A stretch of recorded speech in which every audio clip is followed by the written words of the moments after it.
Hey guys, welcome back to my channel, and if you're new, welcome to my channel.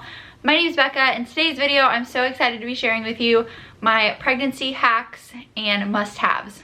So this is a video that I've been wanting to film, but I wanted to wait till the end of my pregnancy to kind of get a better understanding of what I would need in a pregnancy, and something that I want to look back on for my next pregnancy to remember.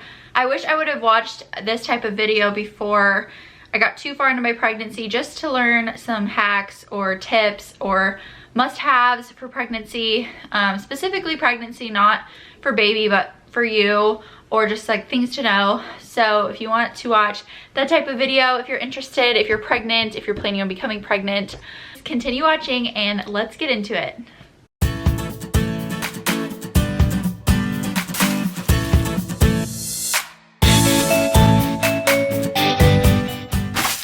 So I have been writing down in my notes just things I think of that I would want maybe a friend that is newly pregnant to know, a list of things I would send to her to say, this is what might help you throughout your pregnancy.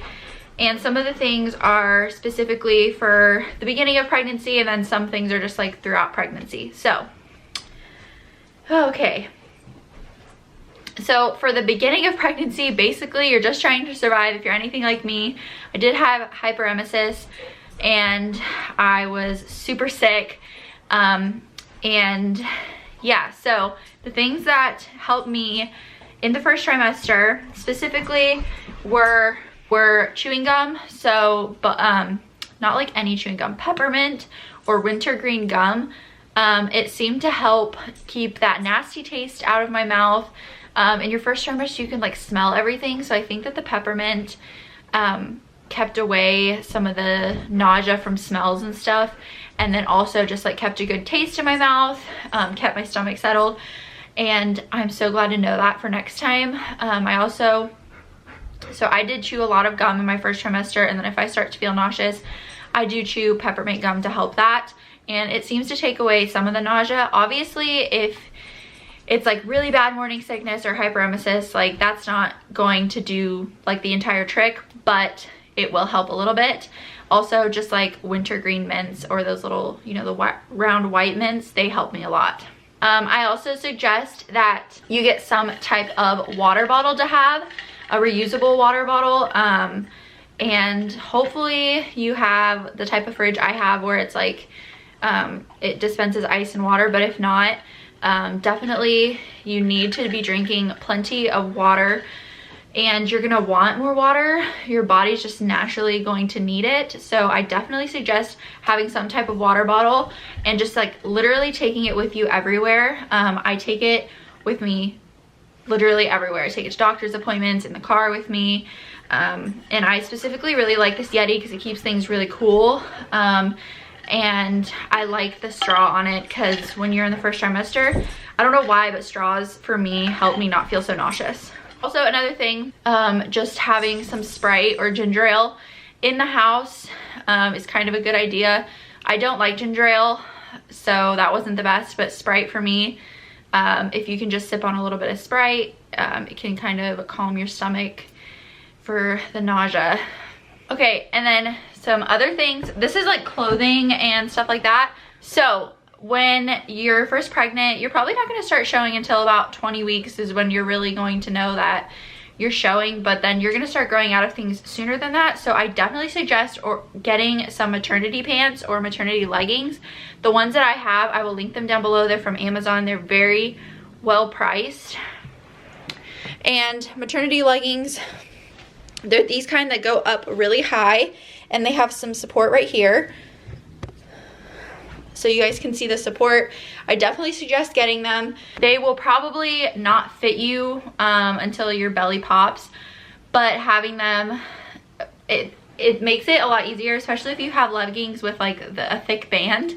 They're gonna get uncomfortable really quickly. So ordering some maternity leggings, I definitely suggest doing that. You don't have to spend a lot of money on leggings. I think mine were like $20 around there, and I really like them, but I did have to grow into them a little bit. Also, If you guys can't tell from my shirt, I definitely suggest getting some maternity shirts because once you get to where your stomach pops, shirts that even are like baggy that you think would like work, they do work, but they just don't like, they just kind of hang off your stomach and like they don't look right. So I definitely suggest getting maternity shirts. You can find them on Amazon for pretty cheap, or usually like Kohl's or somewhere is having a sale. That's where I got mine. And you want this like elastic. I didn't think maternity shirts were going to be that big of a deal, but I wear them a lot. I'm glad I invested into some of them, and you're going to want them. And you're going to want to show off the belly because they like form to the belly really well. So maternity shirts are a must. Also, pretty much all that I wore this pregnancy were bralettes. I get a lot of my bralettes from TJ Maxx. I don't think I've worn a real bra this pregnancy with like wire or anything like at all. So I definitely suggest getting bralettes because your boobs are going to be growing and they're way more comfortable. Also, I don't know if this is TMI, but whatever. Also, like wearing bralettes and stuff to sleep might have to happen because you might be leaking and you need to wear something to bed, and bralettes are like the perfect option. Also, on top of that, maternity bras are super comfortable. Even if you're not quite to the end of your pregnancy, it's always a good idea to invest in some maternity bras. They're super comfy. I'll link the ones that I have from Amazon down below. And then another clothing item, it's not really clothing, it's like a pregnancy specific thing, a belly band. So basically what a belly band does, it supports your stomach when it starts to get heavy, and it also supports your back. So I know my second trimester was great, but I was getting aches and pains just from growing, and my stomach felt really heavy. And wearing a support band, especially on days where I was walking a lot, it helped me a lot.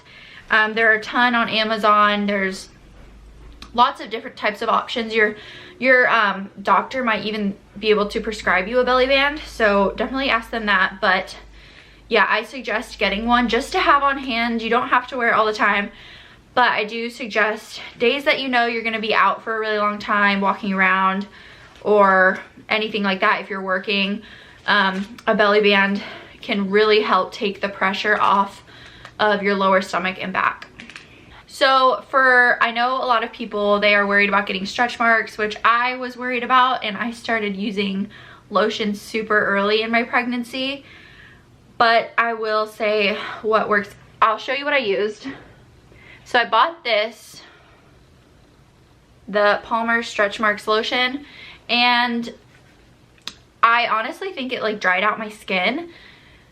So I don't really suggest getting lotion. I don't think it's like the best option. For me, the best option was the Palmer's Cocoa Butter Body Oil. As you guys can see, I've used this like crazy. This is actually my second bottle, and I rub this on my stomach twice a day, and then I try to keep my stomach covered so that it like soaks into my skin. I think that this stuff actually really works. I feel like the lotion dried me out, and the body oil like soaked into my skin and kept it moisturized. Also, this is from Palmer's as well, and it is a massage cream. I think that the days where I knew I was going to be wearing like an outfit that I didn't want to have oil on it, because the oil, I mean, it's oil, it's going to get things kind of messy. The massage cream did not dry my skin out like the lotion did. Not really sure what the difference is between the lotion and the massage cream, but I'm glad I had this, and I probably will continue using this even after I have the baby, because I know stretch marks can show up as your body is like getting small again. Another like bathroom essential, I didn't get this till later in my pregnancy, but I have already, as you guys can see, maybe I've used so much of it. It is the Dr. Teal's foaming bath, and it has Epsom salt in it. Epsom salt is great for like your joints and just like aches and pains, and I think that the aromatherapy in this, it has eucalyptus and spearmint. It smells so good to me. They have like lavender and other scents as well, and then it like moisturizes your skin. And then when I take a bubble bath, I use this, and then I also put some body oil in the bath to like extra moisturize myself. And I really like it. Like, I look forward to taking a bath and using this, and I don't feel like it like irritates my skin or anything, because I'm super sensitive to that. I think that this is the best bubble bath I've had. And that's another thing, bubble baths or baths in general can really help with like aches and pains. And especially towards the end, I've been taking a lot more baths just to like calm my body down. I'm carrying a lot of extra weight right now, so I definitely suggest taking baths. Just don't take a really long hot bath, just kind of soak in one and then get out. Okay, another thing is probably an obvious for those that are pregnant, but those that aren't might not know that pretty much the only pain medicine that you can take during pregnancy is Tylenol. So you're gonna wanna invest in some extra strength Tylenol for the days that your body just hurts, because that is going to happen. You're gonna have like sciatic pain, you're gonna have stretching pain, you're gonna have pain that you don't even know what it is, you're gonna have headaches, and Tylenol is pretty much the only thing that pregnant people can take. So you're gonna wanna invest in some of that, because you might be using a lot of Tylenol. And also, don't be afraid to use Tylenol. My midwives told us, like, don't just take one extra strength Tylenol, take two. Your body is working really hard. It's supporting a human, so don't be afraid to take the pain medicine, because it's less stress on your body than being in pain for a long time. It can be bad for the baby if you're like in pain. Okay, and then I have some things that aren't items, but more of like pieces of advice that I wish I would have known before being pregnant. So don't be afraid to ask your doctor questions about medicine to help with whatever you're going through. So like I said, in the first trimester, I had hyperemesis, and I did take Zofran, Phenergan, I did the B6 and Unisom, but you just kind of have to like be an advocate for yourself. Definitely remember that the doctors are working for you. Keep going back. It might seem like you're being a little extra or whatever, going in and saying like, this medicine is not working, I'm miserable, but you don't deserve to be miserable. That goes for anything. Like, if you are feeling depressed or anxious or whatever, talk to your doctor about it. Be your advocate, find the medicine that works for you, and don't be afraid to keep fighting until you find the thing that works for you. Like midwives, OBGYNs, doctors, they know what's safe for the baby, so definitely ask them before you try anything that you might have been taking before. Another big piece of advice that I wish I would have like literally took from myself was, whenever you like feel like you have a question for your doctor for like your next appointment, write it down in your phone. Keep a notes in your phone, and every time you think of a question, write it down in your notes, so that when you go to the doctors, because they're always going to ask, do you have any questions? And you are going to have questions, but you're not going to remember them, because you're going to have like information overload. So write down your questions in your notes, even if you don't write them down right as you think of them. Before you go into your appointment, write down the things that you have been experiencing that you just like have questions about, and ask the doctor those questions, because you're definitely going to be curious about some things, obviously a lot of things, and you're not going to remember to ask all of the time. Okay, and then I also said buy diapers in advance and keep receipt in case baby doesn't like those diapers. You can always exchange an unopened box for a different size. So we have been buying diapers since pretty much I found out I was pregnant. And then we just tape the receipt to the top of the box, because we don't know if she's gonna have a bad reaction to like Pampers or Huggies or whatever. So we were buying lots of different brands of diapers, which is also a suggestion, buy lots of different brands and lots of different sizes. Keep the receipt in case they don't like the brand, so you can exchange it or get your money back or whatever. And then also, if you don't have the receipt but you just need a different size, you can always take an unopened box for a different size. And then I also said just keep receipts in general, things that you buy for baby. The baby might not like them or use them, and then you can get your money back. What I like to do is just tape the receipt to like something that I bought, so that I have the receipt and I know what it goes to. I also said to start buying sooner rather than later. We started buying what felt like obnoxiously early, which I got pregnant in June, and by August we were buying big baby items, but before that we were buying like little baby things. But we bought our first big baby item in August because we knew we were going to be spending a lot of money. Having a baby is expensive, and we kind of wanted to like spread out what we were buying, so we bought early so that it wasn't like buying in bulk all at once or whatever. And my last suggestion is to look on Marketplace, look at secondhand stores.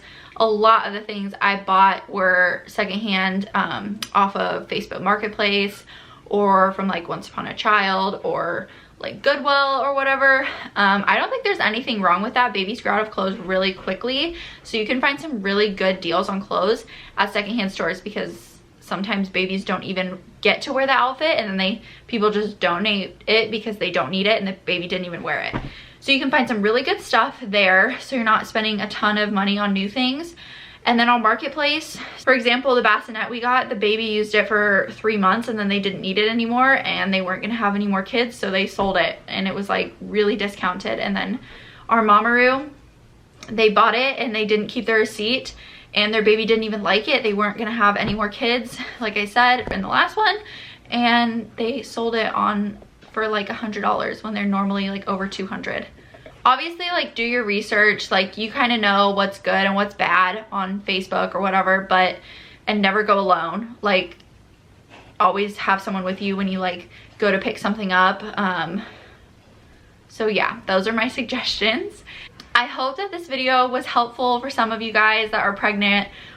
I am 37 weeks and 5 days, and I feel like there's so much more that I could tell you, but those are kind of like the big things that I have thought of and written down. So if you guys enjoyed this video, please give it a thumbs up. Leave comments of other things you suggest for pregnant women down below, things that I might have forgotten. And don't forget to subscribe to my channel. I'll be having my baby girl soon, and so all about that. I will be filming the birth vlog and everything, so yeah, exciting. All right guys, I'll see you in the next one.